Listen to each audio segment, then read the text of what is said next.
जाति आधारित जनगणना 1931 में पहली बार भारत में रह रही जातियों के आंकड़ों को बताने के लिए की गई ऐसी जनगणना जिसके वास्तविक नतीजे आज तक जारी नहीं किए गए हैं। आजाद भारत के इतिहास में भी देश में रह रहे लोगों की गिनती तो हुई, लेकिन किसी जाति या उपजाति में रह रहे रहवासियों की वास्तविक जनसंख्या कितनी है, ये आज भी सरकारी रिपोर्ट के आंकड़े में दबे हुए हैं। जातिगत जनगणना के मुद्दे पर यहाँ चर्चा इसलिए करनी पड़ रही है क्योंकि देश में आने वाले लोकसभा चुनाव से पहले मुख्य विपक्षी पार्टी कांग्रेस की सुर एक बार फिर से इस मुद्दे की तरफ इशारा कर रही है।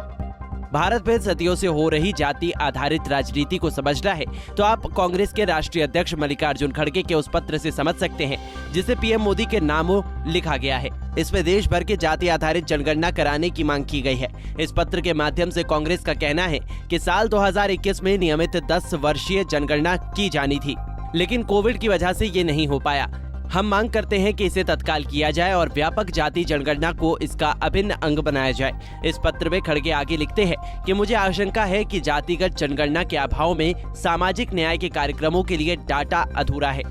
वहीं इस मुद्दे पर जयराम रमेश ने भी ट्वीट किया। जितनी आबादी उतना हक की संज्ञा देते हुए रमेश ने लिखा कि कांग्रेस अध्यक्ष खड़गे ने प्रधानमंत्री को पत्र लिखकर मांग की है कि 2021 की दशकीय जनगणना जल्द से जल्द कराई जाए। साथ ही जाति जनगणना को भी इसका अभिन्न अंग बनाए जाने की जरूरत है, जिससे सामाजिक न्याय और सशक्तिकरण को मजबूती मिल सके।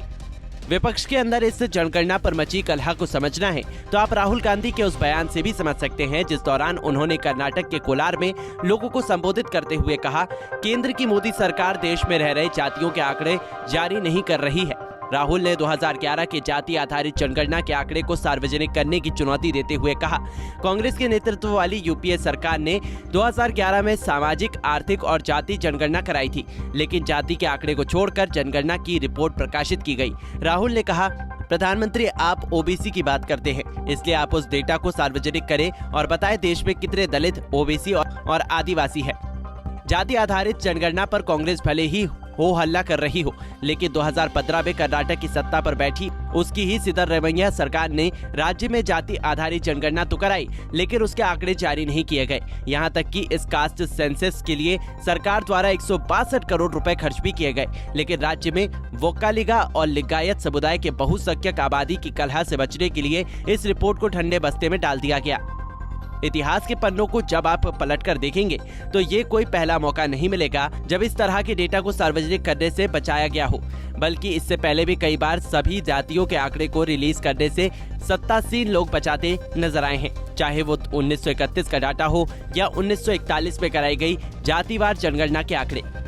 अगले साल होने जा रहे लोकसभा चुनाव और 2025 में होने वाले बिहार विधानसभा को देखते हुए नीतीश कुमार भले ही अपने राज्य में जाति आधारित जनगणना करा रहे हों, लेकिन इस गिनती को लेकर सबसे बड़ा सवाल यही है कि क्या आने वाले समय में इस जनगणना के वास्तविक आंकड़े बिहार के लोगों के समक्ष रखा जाएगा या ऐसे ही राज्य के कोष से निकाली गई 500 करोड़ की मोटी रकम मिट्टी में मिल जाएगी।